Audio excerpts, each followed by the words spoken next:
Good evening, everyone. I'm Frank Novak, and this is the candidate edition of Point of Reference. Tonight, we give you a brief introduction to each candidate running for office in Haverhill's 2025 elections, incumbents as well as newcomers, in an effort to get you to know them a little better, to help you decide who to vote for on Election Day, Tuesday, November 4th. We are very proud most of the candidates took us up on our invitation. 29 out of 31 agreed to participate over a 3-day period. For those that found it difficult to attend, we even provided remote access too. For those that decided not to partake, we wish them well. This year, we also solicited questions from you, the viewers, and we used them in an effort to make you part of the process as well. While HC Media and Haverhill Community Television are unable to run events such as these candidate interviews and 1-minute messages themselves, I am very pleased that they've allowed me to do my own independent program, lending their technical talent and expertise as support in producing a very professional product that could be held up as an example for other communities to follow. Coming up, our interviews with mayoral candidates Melinda Barrett and Brandon Burns.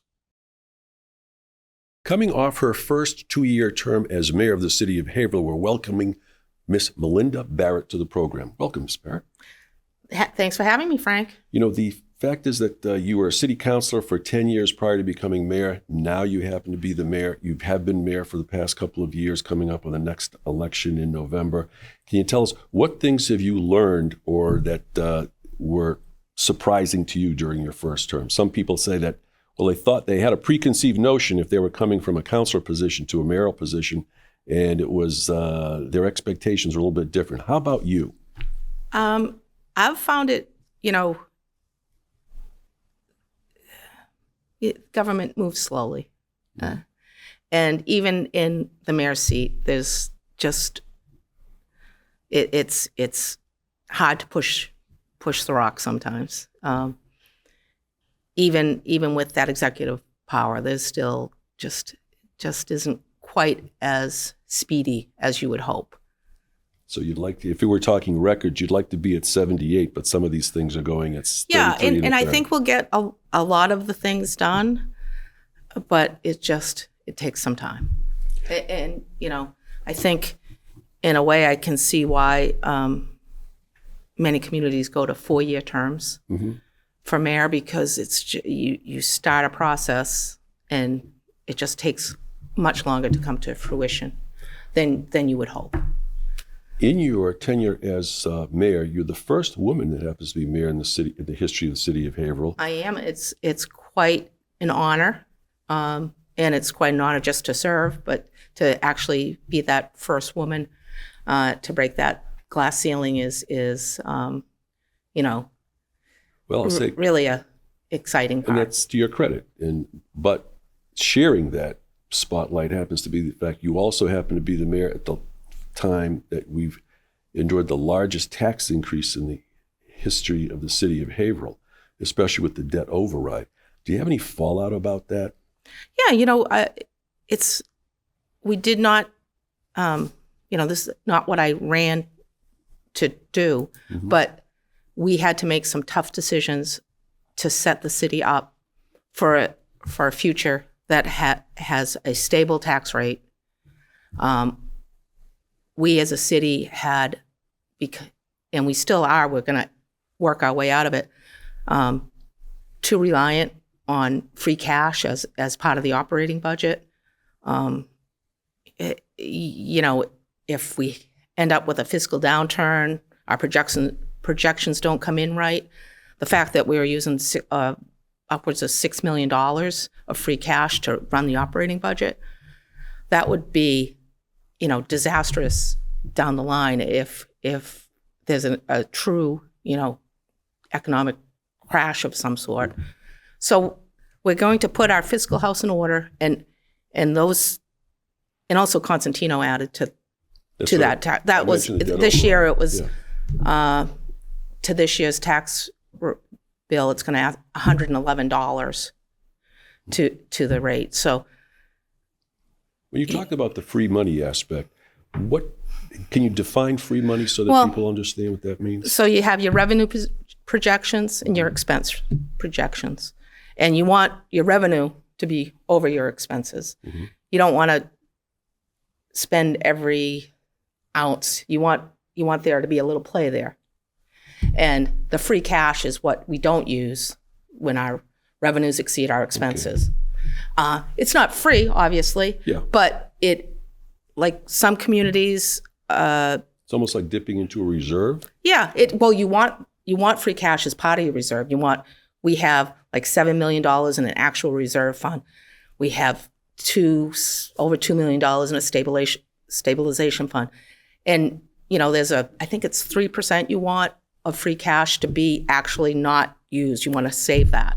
So in case there is a downturn, like the rains 2 years ago, when that sewer pipe collapsed up on Mount Washington, that cost $1 million+ to fix. You know things are going to happen in a city this size, so you want those reserves in case you have those things come. Unknown variables. So with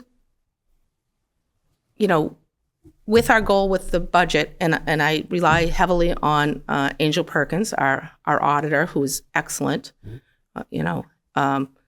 We're trying to set it up so we have a stable financial future for the city, that we are prepared to run the city, deliver services that people want and expect. Is that what was meant when you mentioned the free cash of the reserve? Is that what was meant when somebody said, I'm not sure who it was, that taxes in the city of Haverhill were artificially low? Yeah.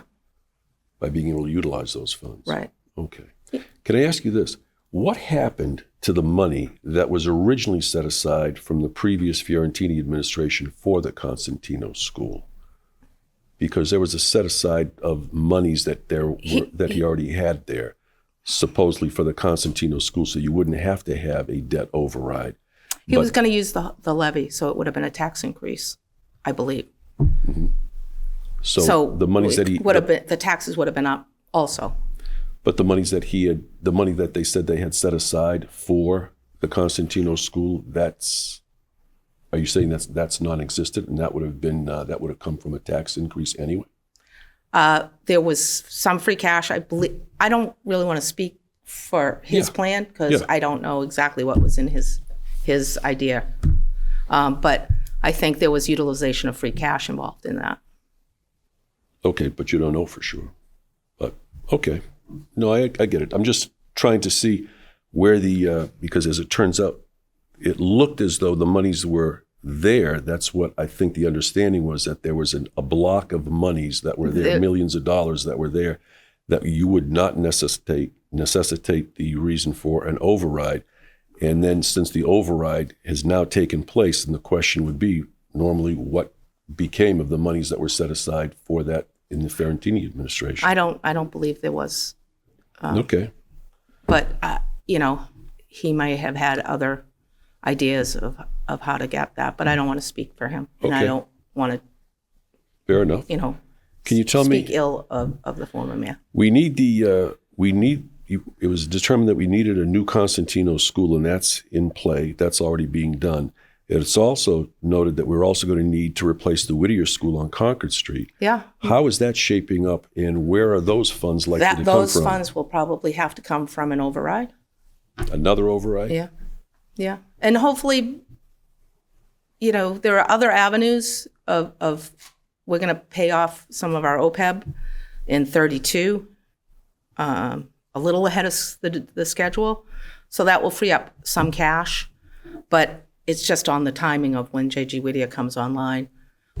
Can I ask you, would you be in favor of having any override vote or debt exclusion or things of that type be part of a regular election process rather than a standalone?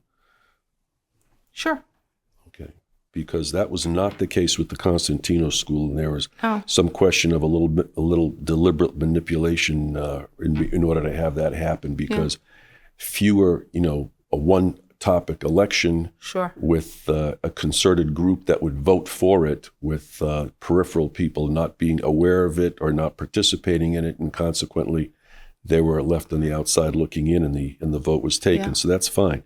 Bill Pillsbury, Economic Development Director and Planning Director, has retired. He wore two hats, planning and economic development. You'll be replacing him, but you'll be replacing him with two people? Oh, that is our plan at the moment. Okay. Bill at one time, I think, wore 4 or 5 hats. Right. He's a very versatile guy. He was head of inspectional services at one time. He was planning. He oversees CDBG. But he also had 30 plus years in the city, so he had that advantage of being there and slowly taking up all these different. Because he was there and he knew. Yeah. In line with that, when we're talking about economic development, a lot of people talk about maybe industrial parks, industry bringing more businesses in. Between Harbor Place on Merrimack Street and the railroad bridge on Washington Street, there are 10 vacant storefronts there right now, I think, as we speak. Are there any plans to help these highly visible spots have something happen? The investment in Merrimack Street, which is $180 million, which will put people downtown living there. It will put more commercial entities on Merrimack Street. That in itself will increase the amount of foot traffic. When I ran last time, and I spoke often of a 18-hour economy. I basically, I worked on Merrimack Street my entire adult life until I closed my store in 2019, 2018. I'm well aware of the downfall, the pitfalls of downtown. Urban renewal took away professional offices, lawyers, doctors, dentists, orthodontists, and that took away foot traffic. Yeah. And it spread it out onto 125 in both directions, all that business. And that was basically the beginning of the true end of downtown. The fact that shoe manufacturers left was one toll, but when we lost all those people. You expect a regeneration of that? Because that happened a couple of generations ago. It did, but then we didn't do anything. But it happened in '68. Yep. Took all of Merrimack Street down. We put in a garage that was a white elephant that prohibited anything else from going downtown. 5 acres of prime real estate. But you expect the regeneration of that downtown area to occur, I'm going to say, like in the next 4 years. 5 years. That's fair enough. That's okay. I've got to ask you this. Universally, people value a community by the perception of the education they provide their kids. How do you think Haverhill compares? Haverhill is, I speak to parents all the time who love the opportunities that their kids had in the Haverhill schools. Can we do better? Of course we can do better. We have challenges in that we're a large community, we're a gateway city. We're also a border community that attracts different folks to the city. And a lot of them have different perceptions of the importance of education in times. Are they here for a short while? They may not have the same educational background that other people do. They may be first generation English language folks. So it's a heavy lift for a school system. I've got to ask you this. There's a lot that's been said over the years. People see news articles having to do with the teachers' unions, with the administrative folks, and also the buildings and the cost of the buildings and all of these things. And unfortunately, it seems as though the students get lost in all of that discussion. My question is asking what is being done for the students specifically and directly to upgrade their status and their educational capability. Because, I mean, just looking at a ranking from schools statewide, there are 351 cities and towns in the state of Massachusetts, and the high school happened to rank 274. So the fact is, if a community is judged by the quality of its schools, that doesn't play very well. They talk about maybe different neighborhoods have different standards, but this is talking here about the high school. And if there are monies that are set aside for buildings, money set aside for salary increases, money set aside for additional personnel that you may need, how does that translate into a metric for the benefit and the betterment of the student? Because the buildings are going to be here in 5, 10, 15, 20 years. The people are going to be here for maybe 5 to 7, 10 years unless they transfer somewhere.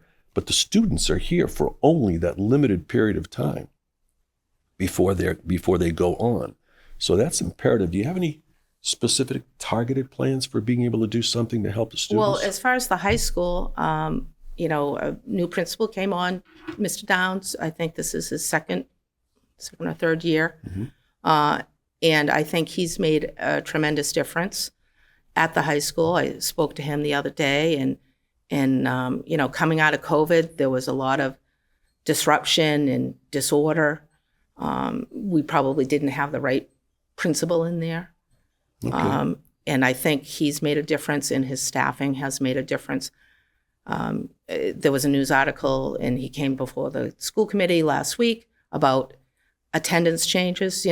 To learn, you have to be there, Right. And there's a certain group of people that are just a little laissez-faire when it comes to getting there on time, and that's you can't affect change if you don't have that student in front of you. It's well said and to the point.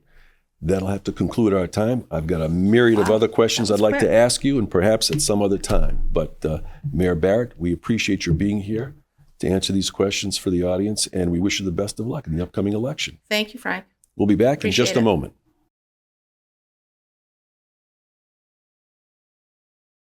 In the race for the mayor of the city of Haverhill, we have a challenger for the incumbent, and that is in the form of Mr. Brandon Burns. Welcome to the program. Thank you, Frank. Appreciate you having me today. Can you tell me what compelled you to decide to run for the mayor of the city of Haverhill? Of course. So I have my eyes on Haverhill. It's been my home ever since I was born, and I care a lot about the city. And I kept constantly checking City Hall's page, seeing who was pulling papers. And as it came the end of July, second to last day of pulling papers, I still saw nobody return signatures for mayor. And I said, somebody's got to change stuff because the status quo isn't working anymore for most people. And I said, if you want something done right, you got to do it yourself. That's excellent. Well, that's what prompted you to go ahead and want to run. Yes. You mentioned status quo. What is not working, in your opinion, for the residents of the city of Haverhill? So I think taxes are definitely hitting families hard. I think the schools definitely need some reform. And I mean, our infrastructure is crumbling beneath our feet. So those are three huge things that I think we need to work on. When you talk about correcting those things, you mentioned taxes and the necessity for being able to take care of things that are crumbling or deteriorating. How do you deal with responsible implementation of taxes and expenditures of those type that you discussed? Of course. So I think the first thing we need to do is an audit of our financials, because there hasn't been an audit since 2023, since the Ferentini administration. So that's something I really want to get on top of, because we've increased the budget by nearly $30 million over the past 2 years. And under the Ferentini projection, we're only planning to raise it about $16 million. So we've added about $14 million over the past 2 years to the budget. And I think a lot of residents are asking, where is all this money going to? And we know that there's contract negotiations, of course, and there's the Constantino School being built. But those are long-term plans that, we invest a little bit over time and it will add up. So I think we just need to start looking at the financials line by line, seeing if there's any waste going on. I hope that all departments, and I trust, because I worked at the Housing Authority, and I just saw one of the supervisors, Dan, the other day down at Washington Square, a fantastic man. And I think a lot of people are using the resources to the best of their ability, but I'm sure that there's always bad actors in every department somewhere. Not saying that they're in Haverhill, but I just want to do a full analysis to make sure we're being the most efficient we can be. When you say that you understand, according to your campaign literature, that you understand firsthand the challenges and the opportunities facing the city, how do you mean that exactly, firsthand? Being a resident of the city of Haverhill? Well, like I just stated, I worked at Housing Authority. So Housing Authority works at the Haverhill Housing yes, Authority? Haverhill Housing Authority. Yep. And then we also acquired Groveland Housing Authority a couple of years ago, or maybe not acquired is the right term, but we took over that under our supervision. And, I met with those residents firsthand, so I could see where some people were struggling. I've been a recent graduate of Haverhill Public School System, so I know where there's flaws in the Haverhill Public School System. I appreciate the opportunity that I've been granted through the Classical Academy. And I may have been with some of the teachers that put a lot more care into their work. And I know there's teachers across the board that care no matter what level you're operating on, but Classical Academy focused on the top 10% of graduates, which was the 50 selected people from that test. And, out of a class of 500, that's the demographic you're looking at. So we really need to start focusing on everybody in the school system, because I brought examples with me because I constantly look at the Massachusetts Department of Education website. Our school test scores have not surpassed prior to COVID levels. They've been stagnant since after COVID, but it's a state issue, not just a Haverhill issue. So, those are personal experiences that I've had within the school system. And I've also worked downtown at Barrios. So small businesses I know are struggling right now, because you can see so many storefronts on Merrimack Street that have open space, or, it's not empty here. It's open for opportunity. And we talk about an 18-hour economy, and it just doesn't feel like there's an economy downtown right now, because, we have all the development going up, of course, which will lead to projects and business in the future. But right now, I'm curious on how we're trying to follow through on the struggles of everybody already living here.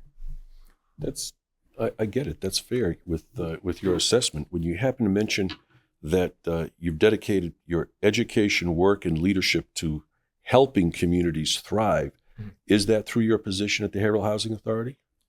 I wouldn't say that's solely representative of the Housing Authority. I think that's a small portion of it.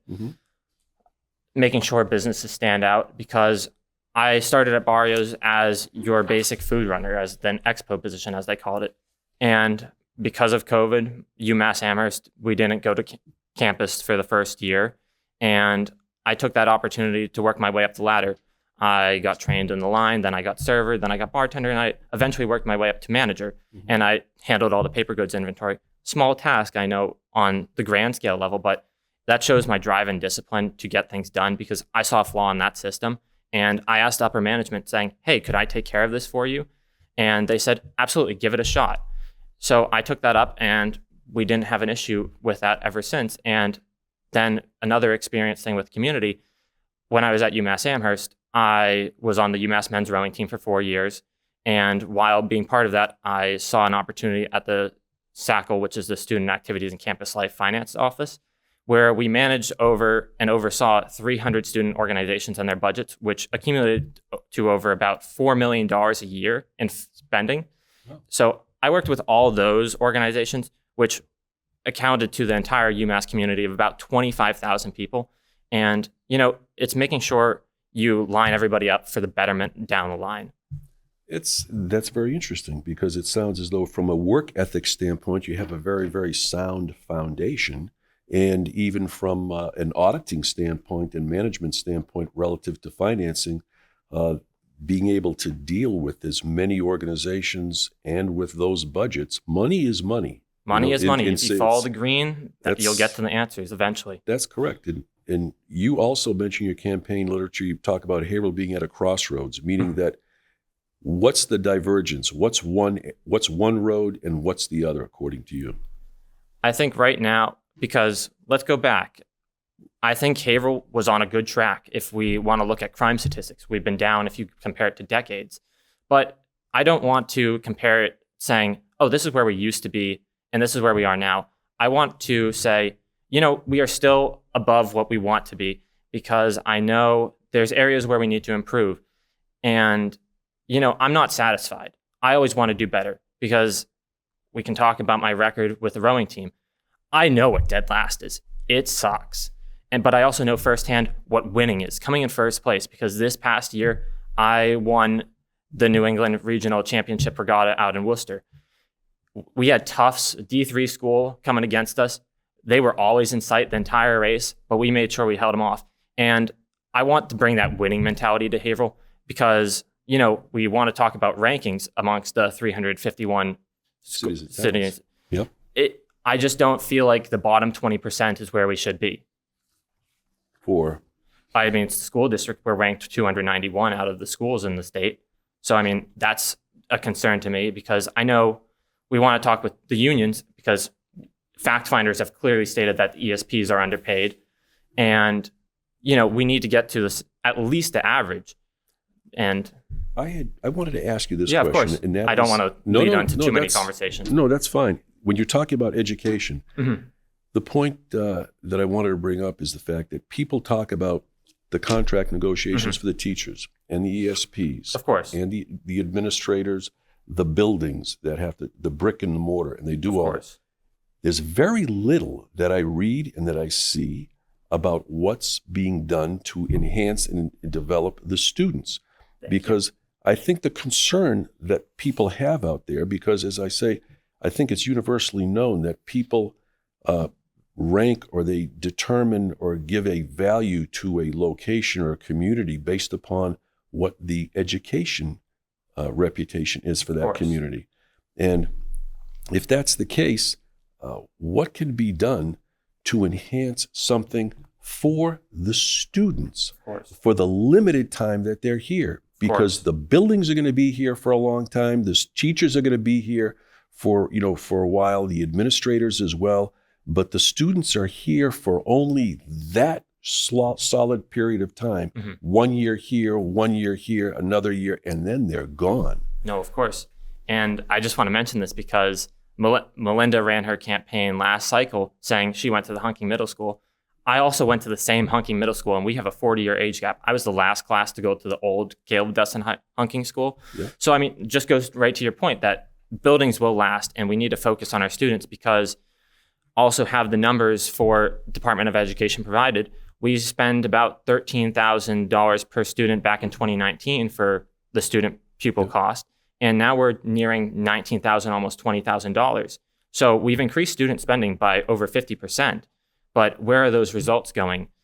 And because we want to make sure it's associated with student results, because parents are frustrated because we only have about 40%, just under 40% that are meeting or exceeding expectations right now.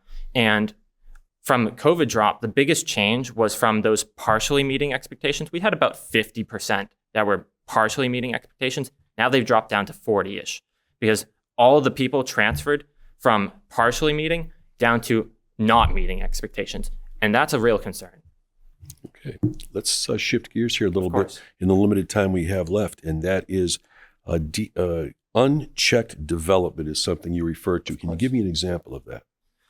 So I know WHAV just published a news article the other month saying Salapoli, out of his contract for the Merrimack Street 5-acre property, he got $3 million from the state and $1.6 million in credits from the city. And if your idea is so great, the private sector should be picking up the bill in my mind. I don't see why the residents, homeowners, should be footing the bill for most people. And of course, the parking garage needed to be replaced because everybody, I think, can agree that urban renewal was a bad plan and that parking garage was in dire need of repair. But, when I say unchecked growth, we knew our infrastructure couldn't handle more people, because I know the water department issued a statement earlier this year saying, because of the drought, and it's not because of the new development. But I have to phrase the question back to them saying, okay, we know that if the climate right now is making these conditions in drought territory, what happens when we add another 1,700 units to the infrastructure? If Canosa's already running in a drought scenario and we're pulling from Crystal Lake and stuff like that, I don't foresee, we're not being proactive. We're not even being reactive at this point, because we just keep putting up more buildings and they're unaffordable. Because we talk about affordability. Let's go to the Beck, for example. For a studio apartment, $2,400, $2,500 a month. If you're targeting, because the way the MTVA set it up is that, you live here, you go on the train, you go to Boston, the greater area, you go work your job, and then you come home. But even on a modest salary, $2,500 a month isn't affordable for a single individual. So, and it just shows because they only have about 110 units leased out of the 290 that they have available. And we're just not we're giving developers these great opportunities. And I think we're undervaluing our city right now. When we look at the developments, you'll only have a couple of minutes left. And I wanted to talk about the mega developments that have hundreds of apartments. Of course. But I don't see anything in there relative to ownership, equity building, because to allow a person to be able to plant roots in the limited time we've got left. Can you try to address that? Yeah, I'll get it as quickly as I can. Because the Beck, prime opportunity, I think, for condos over there, or something similar of that nature, a townhouse even. Because then, like you said, my generation can start building the roots. We can have equity in our property. We can keep some of the assets to ourselves, and we're not just paying landlords all the fees. So I think definitely looking forward, and land is coming short in Haverhill. I mean, we've given a lot of it away. But if there's any new development, I would encourage single-family homes, townhouses, or something of that nature, multifamilies, because it will actually give people the opportunity to make their foundation here, and then they can invest in the community later on. Going in a totally different direction, just before we come to a close, can you tell me one of the questions I was asked to ask you would be is what plans do you have to help the agricultural community in the city of Haverhill, farmers? So that's actually a really interesting question, and I think because one of my huge initiatives, if I could get it across, because USDA, because we have a lot of people below the poverty line, so we have free lunches for the entire city, right? And USDA subsidizes the free lunch program. I think we should start helping our farmers because we can start buying the agriculture from those farmers because it will be more nutritious, because I would love to see if funds available, or maybe if we reallocated funds, how they're being used currently, because I know what living on a budget is. And, when I was at college, I had to do meal prep. And if we had a commissary or a ghost kitchen per se, then we would be able to have one main distribution center in Haverhill that could distribute to all the school systems in Haverhill, giving every kid the food that they deserve, nutritional value, and it's just not full of sugar, because let's talk about that real quick, because you have sugar for breakfast, like let's say cereal, you're going to lead to a crash out in the day because it's going to be a sugar crash. But what if we offered nutritional valued meals and make kids feel valued? That's a very interesting form of linkage that you've just brought about, and that'll have to be the last word. Brandon Burns, running for mayor of the city of Haverhill. We have a myriad of other questions we'd love to get to, but perhaps at another time. Perhaps at another time. Thanks you again, Frank, for having me. Thanks very much for being here. We wish you the best of luck in the November election. I appreciate it.